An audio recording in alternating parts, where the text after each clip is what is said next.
কোটা সংস্কারের দাবি তখন পেরিয়ে গেছে অনেক দূর। জুলাইয়ের হত্যাকাণ্ডের বিচার, গ্রেপ্তারকৃতদের মুক্তি আর দমন-পীড়ন বন্ধের দাবিতে উত্তাল রাজপথ।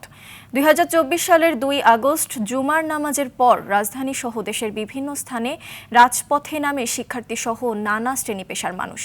পরদিনের এক দফা দাবির ভিত তৈরি হয় এদিন। বিস্তারিত জানাচ্ছেন আব্দুর রহিম। AKS অর্জন করল গিনেস ওয়ার্ল্ড রেকর্ডস। AKS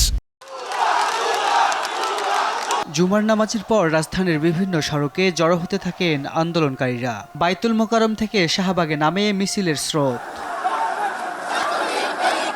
শুধু শিক্ষার্থী নয়, তাদের সঙ্গে যোগ দেন শিক্ষক, অভিভাবক, আইনজীবী, চিকিৎসক, সাংস্কৃতিক কর্মী সহ বিভিন্ন শ্রেণী পেশার মানুষ।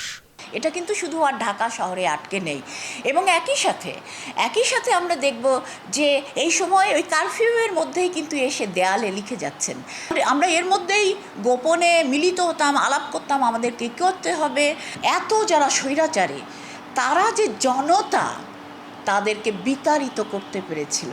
জাতীয় প্রেস ক্লাব থেকে কেন্দ্রীয় শহীদ মিনার পর্যন্ত হয় দ্রোহযাত্রা। স্লোগানে মুখর হয়ে ওঠে পুরো এলাকা।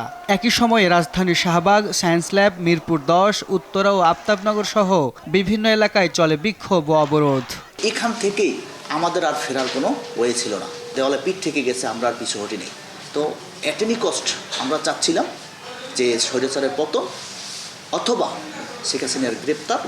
এভাবেই আমরা কনভারসেশন করেছি। রাজধানীর বাইরেও পরিস্থিতি ছিল উত্তপ্ত। রাজশাহী, রংপুর, চট্টগ্রাম, সিলেট, খুলনা সহ বিভিন্ন জেলায় আন্দোলনকারীদের সঙ্গে আইন শৃঙ্খলা বাহিনী ও সরকারের সমর্থকদের সংঘর্ষের খবর আসে।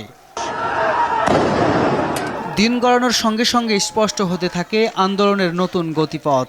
কোটা সংস্কারের দাবির সঙ্গে যুক্ত হয় হত্যাকাণ্ডের বিচার, গ্রেপ্তারদের মুক্তি ও স্বৈরাচার সরকারের পদত্যাগ।